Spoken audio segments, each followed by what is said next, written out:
context in there. So it's important to understand. For example, there was recently a video that went around quite a bit online of Klaus Schwab speaking a couple of years ago, talking about Justin Trudeau and various other governments, and saying that the World Economic Forum had penetrated governments around the world by populating the various cabinets with World Economic Forum young global leaders. And he listed a number of people in positions, including Vladimir Putin.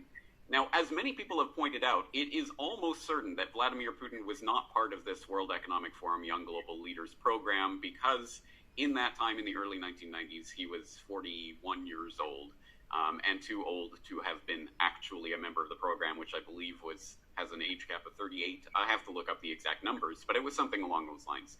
So when Klaus Schwab said Putin was one of the young global leaders, he was almost certainly lying, or at least mistaken. Having said that, you've shown that little clip, but there are many others that indicate that Putin was very much. I won't say. I mean, how can you address the friendship of someone like Putin and Schwab? But certainly friendly and cordial. And there were many such meetings and conferences which Putin was glad to attend and contribute to. And Schwab has talked about his friendship with Putin going back to the 1990s.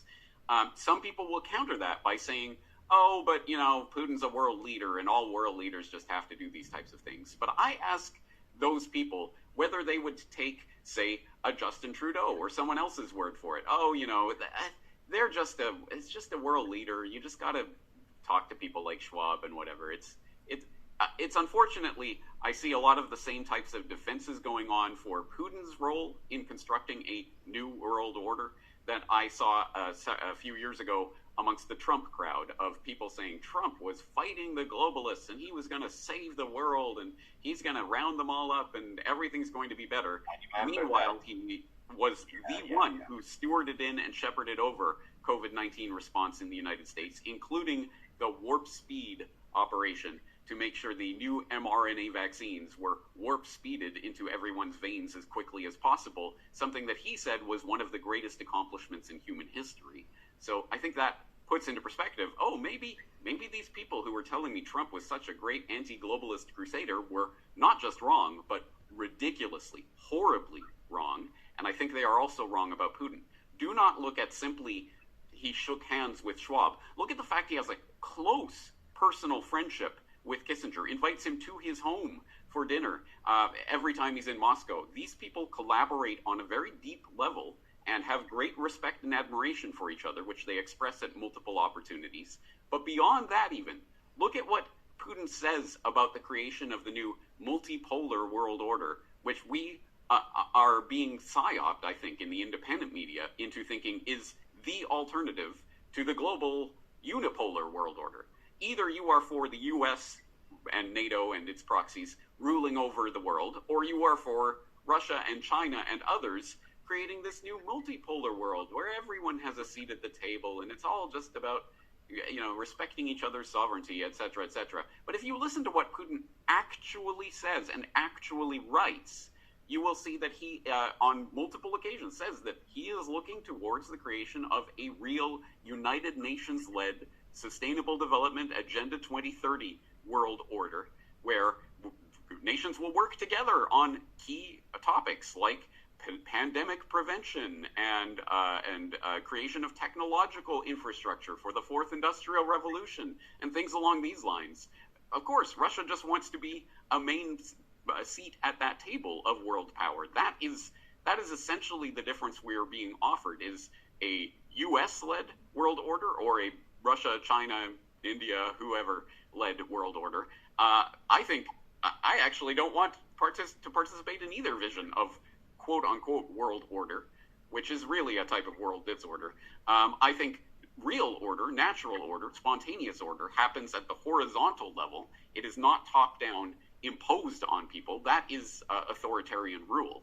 And that, I think, is the way we have to understand Putin and Trudeau and everyone else, Draghi and everyone else in this game, is they are all playing the same game, which is an authoritarian game to try to control populations. And the Russian government is trying to control its citizenry in the exact same way that every other country on the planet is trying to control its citizenry. A good example is the recent ruling from the Russian government that they are trying to criminalize media outlets from calling what is happening right now a war.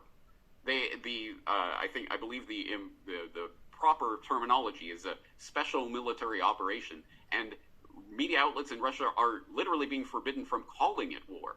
Now, regardless of what you think is or is not happening, what would we say if, say, Trudeau started threatening journalists with jail time if they said, well, if you say what happened in Canada was tyrannical, we'll throw you in jail? Everyone would rightly call that authoritarianism out.